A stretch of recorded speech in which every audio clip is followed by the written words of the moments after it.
Hey ladies and gentlemen, my name is Nate Shukai. I'm with the Outdoor Gear Exchange, and what we're going to be talking about today is what I bring in my backpack for a day of backcountry touring.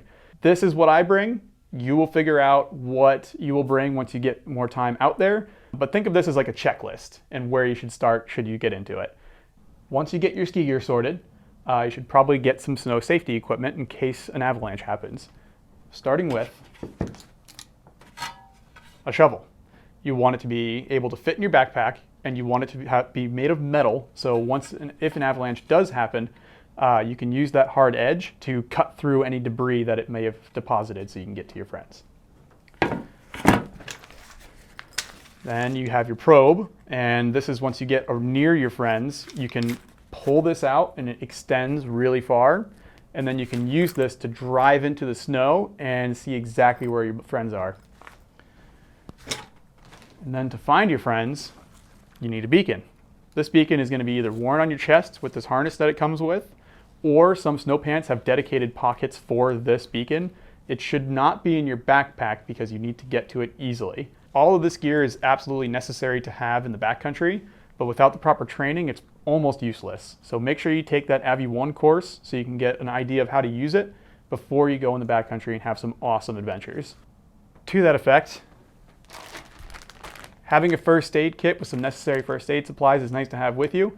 Much like the snow safety gear, it's of limited use unless you have the proper training. So just make sure you take some courses to get familiar with this kind of gear before you head out into the backcountry. Now we're going to talk about clothing. It's important to make sure you're dressed appropriately for a day in the backcountry. We'll start with base layers. You'll need something on the top and the bottom.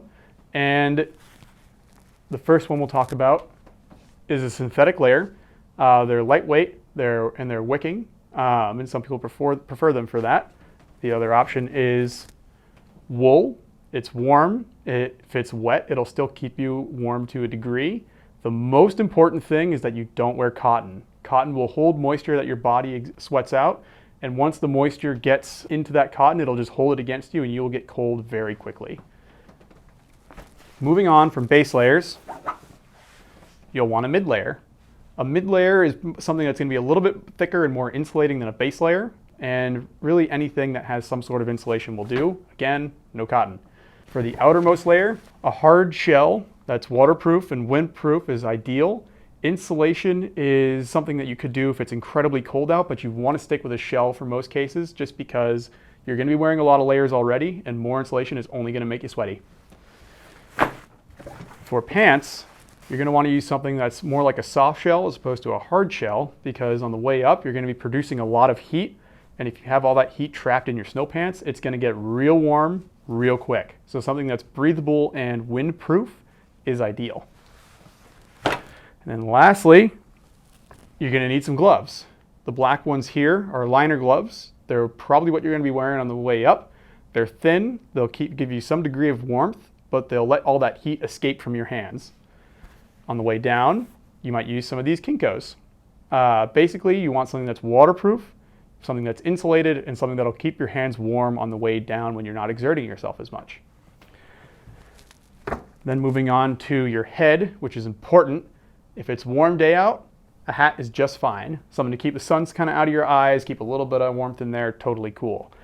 Otherwise, beanies are always a good option, something to keep a little bit more warmth in your head. And in terms of eyewear, sunglasses are always a good call. Breathes a little better, doesn't fog up, and having croquis on those helps them stay on your face, or if you need to drop them down for a quick second. Once you've reached the top of your hike, you're probably going to want to swap your hat out for a helmet. It's a lot safer for the descent and usually a little warmer as well. You're probably also going to want to throw a necky on, such as this buff. It'll keep your face a little bit warmer or keep your neck a little bit warmer. Either way, just a little more wind protection. And you're probably going to want to swap your sunglasses out for a pair of goggles. A little bit more windproof, a little bit warmer, and better for the descent. So throughout the day, you're going to want to be eating and drinking water, which is really important because you don't want to get dehydrated out there. For water, having a Camelback in your backpack is nice because you can just have quick, easy access to water. In terms of what I like to bring, mixed nuts and trail mix are a nice, easy snack, especially in these little helpful packets here. It's quick and condensed protein, and it also tastes pretty good. In addition, everybody likes Cliff Bars, right? Those are an awesome way to get a boost of energy really quickly, in addition to Fig Bars. They're loaded with a lot of natural sugar, and it'll give you a quick boost to get up the hill. One last thing that I like to keep with me are ski straps, such as this one. This is a Black Diamond one. The more typical one is a Voile strap, but really they're good for everything. Good for keeping your skis together like this on an A-frame if you're carrying your skis like that. If you break a power strap, these can be wrapped around a ski boot and used as a power strap. Really anything. It's really nice to keep in your bag. So the last thing we haven't talked about yet is backpack and how this all fits in. This is my ski bag. It's 35 liters, which is on the bigger side, but if you're on an extended day, you're gonna want that. There's a couple key features that differentiate ski bags from regular bags, and we'll go through them now. First and foremost, you have a separate pocket that's usually easy access somewhere on the front, and this is where you put all your snow safety stuff. Shovel, probe, first aid kit, it all goes in here and it's all easy to get to. Secondly, they're durable. This pack will probably be dragged over rocks, it'll have metal ski edges against it, nothing that's super friendly towards packs, and having a pack bust open in the woods is not a good time. It also will have an insulated bladder here and an insulated tube sleeve for your camelback here. That way your water doesn't freeze on you. Also not a good time. And then lastly, they'll also have a ski carry system. This one has one here through here.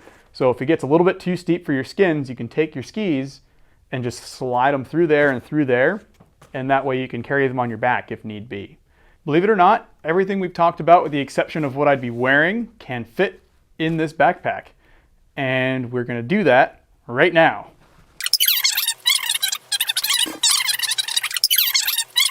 Ta-da! Fully packed backpack with the exception of what I'd be wearing, which is on the table. Thanks for watching. I hope this was useful. If you have any questions, just give us a call or visit us at www.gearx.com. Hope this serves as a good checklist for you to get you started in the backcountry and have fun out there.